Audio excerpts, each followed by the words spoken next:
নমস্কার দর্শক, আপনারা দেখতে পাচ্ছেন যে সাধু সন্ত এবং ভক্তবৃন্দদের মিছিল রাস্তায় চলছে, পদযাত্রা চলছে। যাই হোক দর্শক, আপনারা দেখছেন চ্যানেল রানিং ক্যামেরা। আমি রমেন, সঙ্গে আছে অনুপ।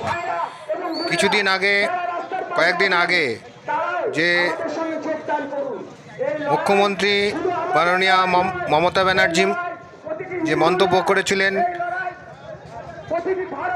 রামকৃষ্ণ মিশন এবং ইসকন, তার সাথে ভারত সেবা সংঘ আশ্রমের সম্পর্কে যে উক্তি করেছিলেন, তারই প্রতিবাদে ভক্তবৃন্দরা এবং রামকৃষ্ণ মিশন এবং এই সমস্ত সংস্থার সাধু সন্তরা রাস্তায় নেমে পড়েছেন তার প্রতিবাদে।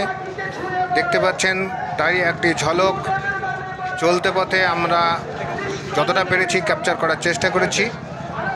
আপনারা দেখতে থাকুন আমাদের এই ভিডিও। যদি আপনাদের ভালো লেগে থাকে রিকোয়েস্ট করব সাবস্ক্রাইব করার জন্য, শেয়ার করার জন্য এবং লাইক করার জন্য। অবশ্যই আপনাদের মতামত আপনারা আমাদের চ্যানেলের মাধ্যমে জানাবেন। ধন্যবাদ। সুস্থ থাকবেন, ভালো থাকবেন এবং সাবধানে থাকবেন। দেখতে থাকুন আমাদের ভিডিও রানিং ক্যামেরা।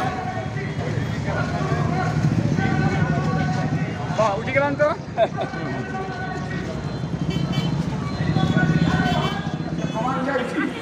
যে আপনি প্রমাণ দেন, কার্তিক মহারাজ স্বয়ং নিজেও বলছেন যে আপনি প্রমাণ দেন, প্রমাণ দেবে আমি নতমস্তকে যে শাস্তি দেবে আমার সঙ্গ আমি নতমস্তকে মেনে নেব। আমি ভারত সেবা সংঘের একজন উচ্চ কর্মী, মহারাজও নয়, সন্ন্যাসীও নয়, আমি পূজারী।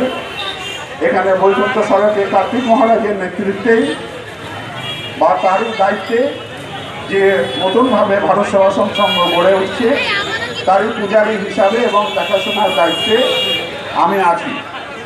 আমি মুর্শিদাবাদের ছেলে, কার্তিক মহারাজকে আমি 40 বছর ধরে চিনি। আমি যখন ভারত সেবা সংঘে যোগদান করি তখন আমি স্বামী প্রণবানন্দ সম্পর্কে কিছু জানতাম না। শুধু জানতাম কার্তিক মহারাজের সেবার কাজ এবং গোটা মুর্শিদাবাদে হিন্দু বিপন্নদের পাশে দাঁড়াবার যে মানসিকতা, সেই মানসিকতার কাজ, এই আদর্শকে সামনে রেখে আমি ভারত সেবা সংঘে এসেছিলাম। তাকে বলেছিলাম যে স্বামীজি, আমি ভারত সেবা সংঘের কর্মী হতে চাই। উনি আমাকে ভারত সেবা সংঘে ঠাঁই দিয়েছিলেন। তো 40 বছর ধরে খুব সুনামের সঙ্গে মুর্শিদাবাদে কার্তিক মহারাজ ভারত সেবা সংঘের দায়িত্ব পালন করে আসছেন। একটি প্রমাণ নেই যে তিনি কোনো জায়গায় কোনোদিন কোনো দাঙ্গা করেছেন, তার প্রমাণ দিতে হবে তো।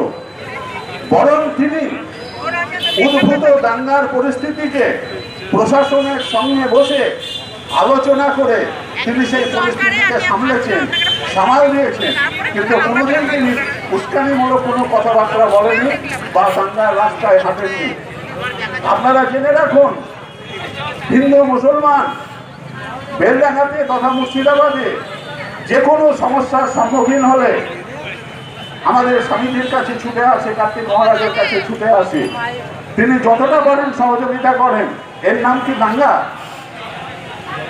এর নাম কি উস্কানিমূলক কথাবার্তা? আজকে 4 জন হিন্দু নামে জয় জয় জয় জয় জয় জয় জয় জয় জয় জয়।